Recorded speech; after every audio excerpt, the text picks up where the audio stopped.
12월 첫 주일부터 성탄주일을 이제 성탄 설교를 하고 있습니다. 오늘은 세 번째로 최고 최대의 선물이라 이런 제목의 말씀이 되겠습니다. 일리노이주 스프링밸리의 한 남자 이야기를 과거에도 한 번 한 것 같은데 한 번 더 반복하겠습니다. 스프링밸리에 있는 한 남자가 사랑하는 아내에게 결혼 20주년 기념으로 반지를 특이한 방법으로 선물하고 싶었습니다. 그래서 보석상에 가서 큰맘 먹고 수천 달러를 주고 다이아몬드 반지를 샀습니다. 축결혼 20주년 기름이라고 쓴 수소 풍선에다가 이제 줄로 다이아몬드 반지를 매달고는 자동차 뒷자리에 넣었습니다. 집에 도착해서 창문을 여는 순간 풍선이 바깥으로 확 날아가서 손을 쓸 겨를이 없이 순식간에 자기 눈앞에서 여러분 수천 불짜리 거의 만 불에 가까운 이 다이아몬드 반지가 하늘 높이 올라가고 있었습니다. 너무나 안타까워서 발을 동동 굴렸지만은 잡을 방법 없어서 몇천 불짜리 다이아몬드 반지는 하늘 높이 바람과 함께 사라지고 말았습니다. 너무나 허탈했습니다. 이건 실제 있었던 이야기입니다. 여러분 인생도 마찬가지입니다. 우리가 과거에는 다 젊었잖아요. 저도 30살에 미국에 왔지요. 젊음도 벌써 이미 40몇 년이 흘러가고 있습니다. 어제 30대가 저도 70대가 됐어요. 젊음도 사라지고 물질도 사라지고 명예도 사라지고 세상 쾌락과 옛날에 건장했던 건강도 사라져서 이제는 걸음걸이도 힘들고 그리고 귀도 잘 안 들리고 눈도 잘 안 보이고 그리고 과거에 잘생겼던 미인들 미남 미녀들도 이제 나이가 들면서 나의 육체의 생명도 풍선에 매달린 반지와 같아서 언제 어느 때에 내 곁에서 사라질지 모릅니다. 저는 한 몇 년간 주일 예배 마치면 우리 집 가까이 사는 그 박윤수 장로님 뇌군을 우리 집으로 가는 길에 바로 옆에 사정이니까 가는 길에 두 번을 한 몇 년간 라이드를 하다 보니 상당히 정이 들었어요. 그 부인되는 박찬주 권사님은 평안남도 개천 우리 아버지와 고향분이라서 더 아주 마음이 갔어요. 제가 한국에 가면 어머니한테 우리 아버지와 같은 고향 사람이 우리 집 가까이에 우리 교회 나옵니다. 박현주 권사님 12월 초에 갑자기 병원에 입원하면서 세상을 떠났어요. 박윤수 장로님도 이 리즈월드에서 한 10년간 일도 많이 하시고 우리 교회 봉사도 많이 하셨는데 부인이 떠나자 외롭다면서 눈물을 흘리시더라고요. 평소에는 부인에게 좀 무뚝뚝했던 남편인데 부인이 떠나니까 너무 허전해서 자꾸 눈물이 나오고 그러면서 목사님 너무 외롭습니다. 그래서 일주일도 안 돼서 이제 자기 딸들이 다 뉴욕에 세 분이 계신데 딸들이 있는 삶의 터전으로 옮겼어요. 소중했던 사람들이 하나씩 둘씩 떠나가고 모든 것이 끝나버리는 12월 연말에 허전함이 있었는데 그래도 구주 예수 성탄에 계절이 있고 성탄절이 이 12월에 끼어 있으니까 얼마나 다행인지 몰라요. 오늘은 성탄주일입니다. 예수님의 탄생은 역사적으로 인류 최대의 사건이요 인류를 향한 하나님의 최고의 선물이 바로 성탄에 오신 예수 그리스도입니다. 여러분 선물이라 그러면은 과거 제가 중학교 시절에 영어를 가르치는 여자 선생님이 영어 선생님이 감동적인 이야기를 해준 것이 있는데 나중에 알고 보니까 그 이야기는 오 헨리의 크리스마스 선물이더라고요. 여러분 저보다 더 잘 아실 테니까 미국의 어느 도시에 짐과 델라라는 젊은 부부가 살고 있었는데 이들 부부는 너무 가난해서 서로의 크리스마스 선물을 살 돈이 없었어요. 부인 델라가 가지고 있는 돈은 1달러 87센트. 이게 다 옛날 이야기입니다. 그는 시계줄이 없는 회중 시계를 늘 가지고 다니는 남편에게 이 크리스마스 때 시계줄을 사줘야 되겠다 생각을 했습니다. 그래서 시계줄을 사려면 20달러 이상이 되기 때문에 자기 가진 돈으로는 살 수가 없고 자기의 금빛나는 아름다운 긴 머리카락을 잘라서 팔아서 시계줄을 장만했습니다. 한편 짐은 자기 아내가 내가 뭘 사줄까 생각하다가 아내의 금발 머리카락이 너무 멋지고 예쁘니까 아내에게 꼽을 머리빗 세트를 사주기로 마음에 생각을 했어요. 그래서 자기의 금시계를 팔아가지고 좋은 머리빗을 샀습니다. 크리스마스 아침에 이제 짐과 델리는 서로에게 크리스마스 선물을 내놓았어요. 짐은 금발머리에 꼽을 머리빗을 내놓았지만 아내는 머리가 단발이 되어서 짧아서 꽂을 수가 없었어요. 델라는 시계줄을 남편에게 주었지만 남편은 시계를 팔았기 때문에 이제는 시계줄이 필요 없게 됐어요. 두 사람은 서로를 위해서 가장 귀한 것을 내어준 이들의 사랑이야말로 가장 값진 크리스마스의 선물이었다. 그런 내용입니다. 가장 귀한 선물을 한 거지요. 이 이야기는 오헨리 크리스마스의 선물 이야기입니다.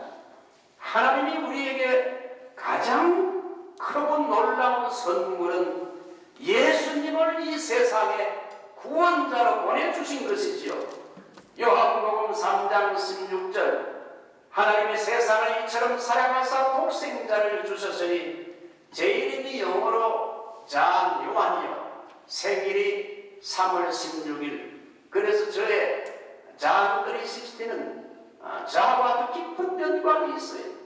우리 옆집에 팩이라는 분이 옆에 집에 미국 부인이 있는데 팩이라는 훌륭한 크리스찬이 있는데 그분은 6개월 전부터 자기 집 문 앞에다가 요한복음 3장 16절 이제 잔 3:16 이걸 갖다가 6개월 전부터 걸어놨어. 하나님이 한번 따라해요. 하나님이 세상을 이처럼 사랑하사 독생자를 주셨으니 이는 저를 믿는 자마다 멸망치 않고 영생을 얻게 하려 하심이니라.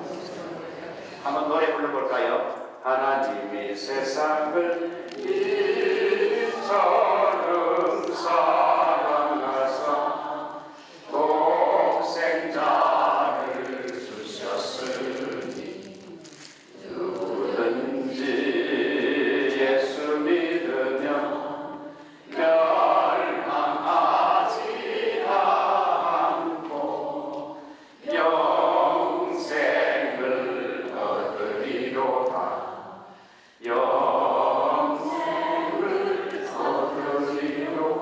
저도 주일학교 출신인데 주일학교 때 이 노래를 배웠어요.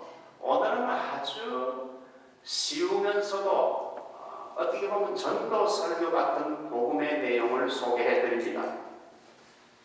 자, 하나님이 세상을 이처럼 사랑하사 독생자를 주셨으니 인간을 하나님께서 창조했지만 인간이 범죄 타락함으로 지옥의 멸망의 길을 가기 때문에 범죄한 인간을 구원하기 위하여 우리 하나님께서 이 지구 밖에서 지구 안에는 구원자가 없기 때문에 지구 밖에서 그 독생자 예수 그리스도를 보내주셨다. 이 성탄은 하나님이 주신 사람이죠. 보내주신 그 성탄의 선물 중에 가장 귀한 귀한 선물이 바로 예수 그리스도입니다. 자, 독생자를 주었다는 구체적인 내용이 두 가지인데 제일 먼저는 내려옴의 사건입니다. 오늘 여기 13절을 보면 인자가 하늘에서 내려왔다 그랬어요. 독생자를 주신 것은 지구 밖에 하늘 우주에서 이제 예수 그리스도를 내려보내셨다는 말씀이죠. 하늘에서 내려온 인자가 이렇게 이야기를 합니다. 초월자가 이 낮은 세상에 내려오셨다. 무엇하기 위해서 죄인을 구원하기 위하여 내려오셨는데 그것이 바로 인카네이션, 성육신이라는 겁니다. 빌립보서 2장 여러분 9절로 10절은 유명한 말씀이지요. 그는 근본 하나님의 본체시나 하나님과 동등됨을 취할 것으로 여기지 아니하시고 오히려 자기를 비웠다는 건 emptied. 헬라어로는 에케노센. 자기 자신을 비워. 이걸 어떤 사람들은 예수님이 이 땅에 올 때 신성을 포기했다. 그렇게 되면 이단적인 발언이 됩니다. 예수님은 신성을 포기하지 않았습니다. 하늘의 영광의 자리를 잠시 비웠다는 거지요. 그래서 종의 형체, 사람의 모습을 가지고 사람을 구원하려고 이 땅에 오셨다 그러죠. 그래서 예수님께서는 사람을 구원하기 위해서 자기를 비웠다는 건 자기를 겸손히 낮추었다는 걸 말해요. 여러분, 남을 구원하려고 전도하거나 남을 섬기려고 하게 되면 먼저 자기를 철저히 낮춰야 됩니다. 조금이라도 교만한 마음이 있으면 여러분 남을 구원하거나 섬길 수가 없어요. 여러분 그 성지순례 베들레헴 예배당 가보셨나요? 베들레헴 예배당은 굉장히 크고 화려합니다. 그 안에 들어가게 되면 아름다운 모자이크로 성화를 그렸고 강당 밑에는 바로 예수님이 나신 곳이라 해서 대리석으로 별표를 만들어 놓은 걸 볼 수 있는데, 그런데 이 예루살렘 예배당에 들어갈 때 여러분 특이한 것이 하나가 있는데, 예배당이 크게 되면 들어가는 입구도 클 텐데 예배당은 굉장히 큰데 들어가는 문은 아주 작았어요. 이렇게 보면 굉장히 조금 약간 좀 크게 보이는데 실제는 아주 작아요. 그래서 머리를 갖다 완전 반을 이렇게 완전히 이렇게 몸까지 밑으로 숙이지 않으면 그 문으로 들어갈 수가 없어요. 그래서 순례객들이 다 머리를 완전히 숙이고 허리를 굽혀야 쭉 들어갈 수 있었어요. 그래서 안내자에게 왜 이렇게 문을 작게 만드느냐고 불편하게. 그러니까 예수님께서 하늘 보좌 영광을 버리고 이 땅에 오셨기 때문에 예수님을 경배하는 순례자들은 예수님처럼 겸손해야 주님을 경배할 수 있기 때문에 이렇게 문을 작게 만들어서 나를 완전히 철저히 죽이고 머리를 숙이고 허리를 굽혀야 진정한 경배를 할 수 있다. 왕이라 할지라도 왕관을 벗어들고 그 발 앞에 허리를 숙여서 겸손히 그 발에 키스를 해야 된다. 여러분, 성 브라드 로렌즈라는 수도사가 있는데 이 이야기를 어느 책에서 본 적이 있어요. 이 로렌즈라는 수도사는 싸움이 제일 많고 시끄럽기로 소문난 어느 수도원의 원장으로 임명이 돼서 이제 발령이 났습니다. 그가 그 문제 많은 수도원의 문을 두드리자 젊은 수도사들이 이제 몰려 나왔어요. 백발이 좀 성성하게 보이는 노 수도사가 서 있는 걸 보고는 신참 어서 식당에 가서 접시를 닦으시오. 처음 부임하는 수도사는 다 그런 일을 하는 줄 알고 예, 그러겠습니다 대답하고는 곧장 식당으로 묵묵히 들어갔습니다. 한 달, 두 달, 석 달 계속해서 이 접시를 닦았어요. 그런 그에게 천대와 구박이 쏟아졌고 로렌즈 수도사는 아무 말 없이 그 구박을 다 받으면서도 신임 수사들이 자는 문간당 좁은 공간에서 잠을 잤습니다. 한 석 달이 지나자 여러분 감독이 순시차게 수도원을 들렸는데 젊은 수도사들은 쩔쩔매고 있었어요.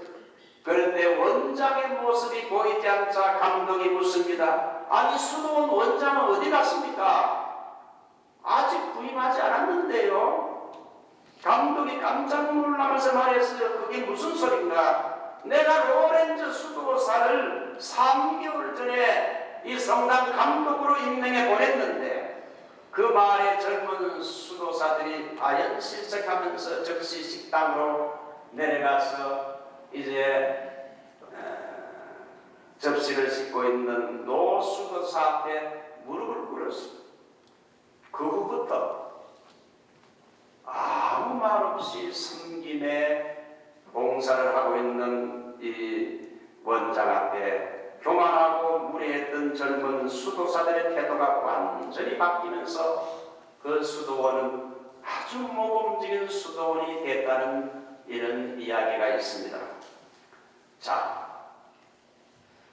예수님은 우리 인간을 구원하기 위하여 높고 높은 하늘 영광 보좌를 버리시고 낮고 천한 이 땅 위에 어떻게 했습니까? 내려오셨다.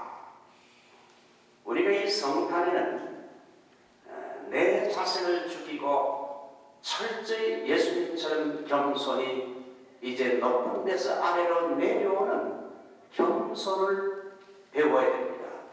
그래야 남을 구원할 수 있어요. 그래서 여호와 치르케누, 여호와는 우리의 의가 되신다.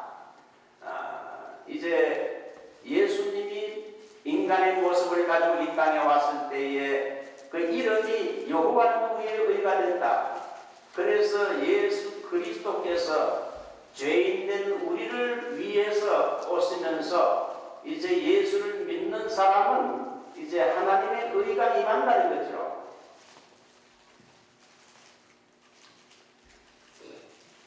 여러분 예수 믿으면 두 가지 복이 임합니다. 제일 먼저는 한번 따라가요. 죄 용서하고 forgiveness. 지난날의 모든 죄를 예수를 믿는 순간 즉시 이제 죄 용서를 받아요. 두 번째는 justification, 칭의의 복을 받아요. 이 칭의란 말은 원래 법정 용어입니다. 법정에서 판사가 두려워 떨고 있는 사람에게 너는 죄가 없다, not guilty 이렇게 선포하는 걸 justification, 칭의라고 해요. 예수님께서 죄인된 우리들, 사형 선고를 받을 수밖에 없는 우리 죄인들에게 내가 너 대신 십자가에서 죄와 저주의 형벌을 다 받았기 때문에 그렇게 이제 변호사인 예수님이 말하자 판사가 그래? 그러면 예수님이 다 죄값을 다 책임져 줬으니 너는 죄 없다. 그래서 의를 주시는데 이것이 바로 여호와 제호바 치르케누. 예수님은 우리의 의가 되신다.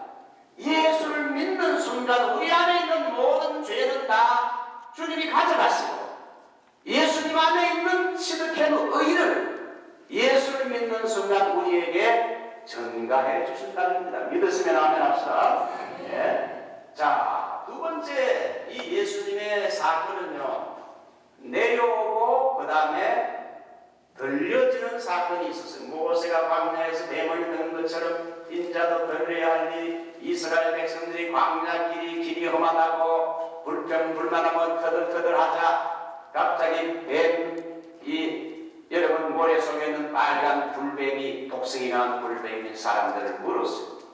그래서 물린 사람들은 막 죽기도 했는데 그러자 모세가 하나님께 기도하자 긴 장대에다가 구리뱀을 달아서 이걸 보는 사람은 나을 것이다. 그래서 믿고 보는 사람은 다 나았습니다. 바로 이 모세의 구리뱀 사건은 장차 앞으로 예수님께서 이 땅 위에 내려오심과 동시에 이제 하늘로 들려져서 십자가에서 우리 죄를 위해서 피 흘려 죽으심의 사건을 우리에게 여러분 보여주는 것이지요.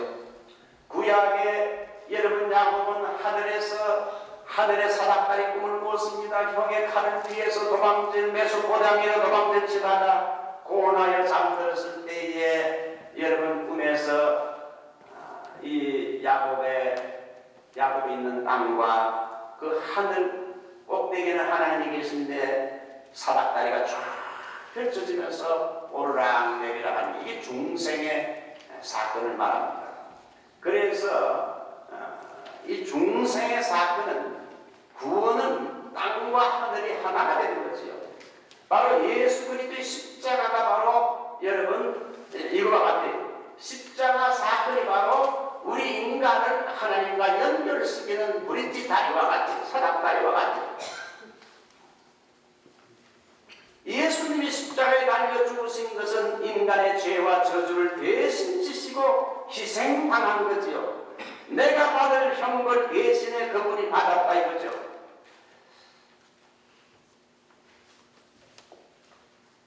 그 유명한 D.L. 무디는 미국의 100만 명에게 복음을 전한 전도자입니다.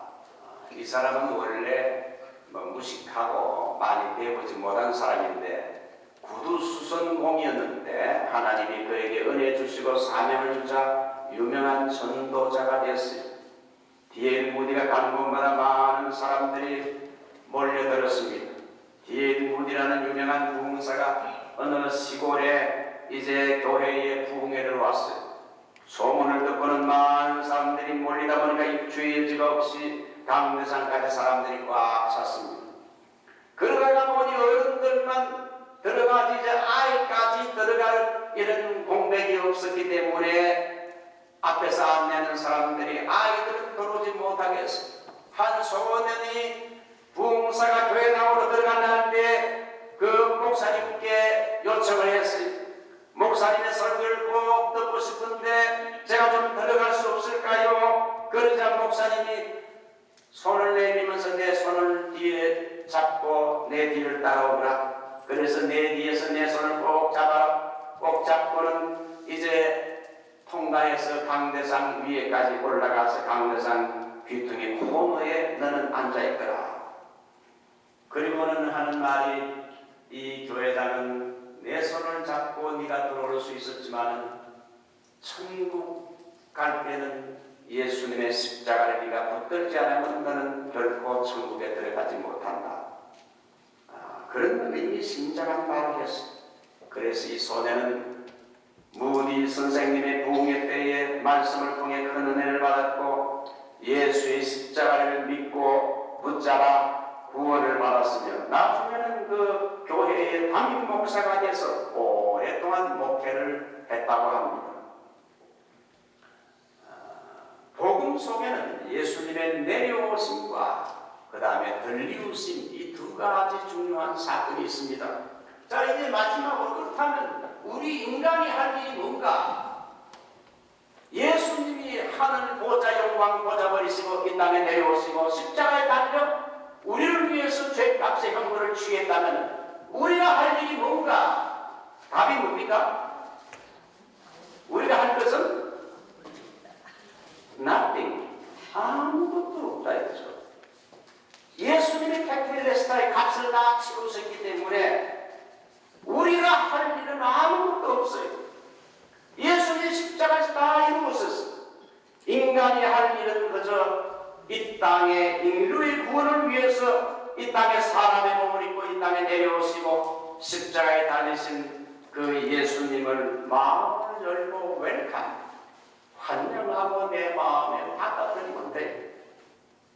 그래서 요한복음 3장 16절 하나님이 세상을 이처럼 사랑하사 독생자를 주셨으니 이런 저를 믿는 자마다 whoever believes in him 저를 믿는 자마다 여러분 믿는다는 건 그렇게 복잡하지 않아요. 그렇게 대학을 나와야 믿을 수 있게 되는 것도 아닙니다. 믿는다는 건 그 크리스마스 때 여러분 선물을 주게 되면 그저 받는 입장에서 땡큐하고 받으면 돼. 여러분 성탄은 하나님이 이 세상에 주신 가장 놀라운 선물이기 때문에 이 예수님을 믿는 게 복잡하진 않아요. 아, 감사합니다. 이렇게 믿음으로 받아들이면 되는 거예요. 유대인들은 여러분 율법을 지켜야 구원받는다고 말하고, 캐토릭은 영세를 받아야, 영세 받지 않으면 천당 못 간다. 영세를 받아. 영세는 세례받는 거예요. 영세를 받고 예수 믿는 것만 가지고 안 되고 플러스 알파 선행이 있어야 구원을 얻는다 그럽니다. 캐토릭에서는 여러분 천국과 지옥의 중간에 펄게토리 연옥이 있는데, 일반 보통 캐토릭 신자들은 바로 천국에 못 가고 천국과 지옥 사이 연옥에 가서 그곳에서 일정간 불로 고통을 당하는 카타르시스 정화를 해야 가고, 일반 보통 이런 세인트 성자들만 바로 천국에 들어가지 일반 보통 캐토릭 신자들은 바로 천국에 못 간다. 행위 구원을 이야기하고 있습니다. 이슬람도 5행 5가지 행함이 있어야 구원을, 그것도 알라의 뜻이면 구원을 받을까 말까 하는 거예요. 불교도 해탈, 자기에게서 탈출을 해야, 그렇게 노력하고 고행을 해야 구원을 얻는다고 말하지만, 여러분 그러나 성경은 아니에요. 오직 예수 그리스도를 믿기만 하면 멸망하지 않고 영생을 얻게 하려 하십니다. 이 세상에 아름답고 기쁜 소식이 많죠. 어떤 사람은 복권이 당첨돼서 기쁜 사람도 있고, 어떤 사람은 영주권이 나와서 기쁜 사람도 있고, 어떤 사람은 장로님 딸이 결혼 후에 8년이 지났는데 아기를 못 낳아서 목사님 기도해 주세요. 결국 나중에 시험관을 통해 아기를 낳는 데 성공해서 나중에 아기를 낳은 후에 너무 기뻐서 손자 얼굴 사진을 찍어서 저에게 보냈어요. 여러분 그것도 참 기쁜 소식이지요. 그러나 메시아 예수께서 인류를 구원하기 위해 이 땅에 오셨다는 것만큼 정말 복된 기쁜 소식이 없어요. 제가 자주 이야기하는 게 히피 이야기 아닙니까? 벌써 히피 이야기는 우리 교회에서 몇 번이나 했어요. 이 히피는 여러분이 잘 알듯이 1970년 초에 샌프란시스코와 LA에서 미국의 젊은이들 가운데 전통적인 가치관을 거부하고 저항하는 카운터컬처, 반문화적인 운동이죠. 당시 사회의 전통적인 걸 거부하고 개인의 자유를 강조하고 집을 떠나 너덜너덜한 청바지를 입고 락뮤직을 하고 마약과 그룹섹스와 집단생활하는 머리를 길게 기르는 허무주의 사상에 물든 이 젊은이들이 1960년부터 70년 초반까지 이 히피 운동이 일어났지요. 우리 한국의 전 세계에 그것이 퍼졌습니다. 옷도 화려하게 입죠. 이 히피들이 수만 명, 수십만 명이 집단으로 모여 이렇게 움직여 버리니까 캘리포니아 코스타에서 메사의 갈보리 채플, 척 스미스 목사가 있었어요. 이 사람은 갈보리 채플을 개척해서 목회하는데 교회가 성장하지 못해 한 3, 40년 밖에 교회가 성장하지 않아가지고 이거 목회를 계속 해야 되나 어떻게 해야 되나 그리고 고민하고 있을 때 한 번은 기성교회가 외면하고 있는 어느 아침 이 히피들 그의 아내와 이 목사님이 캘리포니아 해변을 바라보다가 수많은 히피들의 물결을 보고는 마음속에 깊은 연민을 느꼈습니다. 저 히피들도 역시 구원받아야 할 사람들은 저들에게 복음을 전하고 사랑으로 다가가야 한다는 생각이 들면서 먼저 철학기도와 세례기도회를 조직해서 히피들을 위해서 먼저 전도하기 전에 기도하기 시작했어요. 그래서 갈보리 채플을 중심으로 한 성도들이 히피들에게 복음을 전하고 캘리포니아 태평양 바다에서 결국은 수천 명의 9천 명 이상의 많은 히피들에게 예수 믿고 세례를 베풀었습니다. 이 운동을 지저스 무브먼트, 예수 운동이라고 하는데 그걸 통해 가지고 수많은 히피들이 교회당으로 몰려들었고 히피들이 교회당에 들어와서 이 척 스미스 목사가 방을 몇 개 줬습니다. 거기서 뭐 락 뮤직을 하든지 노래를 하든지 너희 마음대로 해라 방을 줘서 히피들 가운데 노래 잘하는 사람들이 많아서 악기를 다루는 사람이 많아서 그곳에서 노래하다가 나중에 그들이 주님을 만나고 예수 믿고 성령 받아 마약을 집어 던져버리고 세상 락 뮤직을 집어 던지고 이제 하나님을 찬양하는 스피리추얼 송, 마라나타 송이 나왔죠. 작은 불꽃 하나가 이걸 성가대하고 저하고 한번 같이 한번 불러보고 그 다음에 우리 다 같이 한번 불러보겠습니다.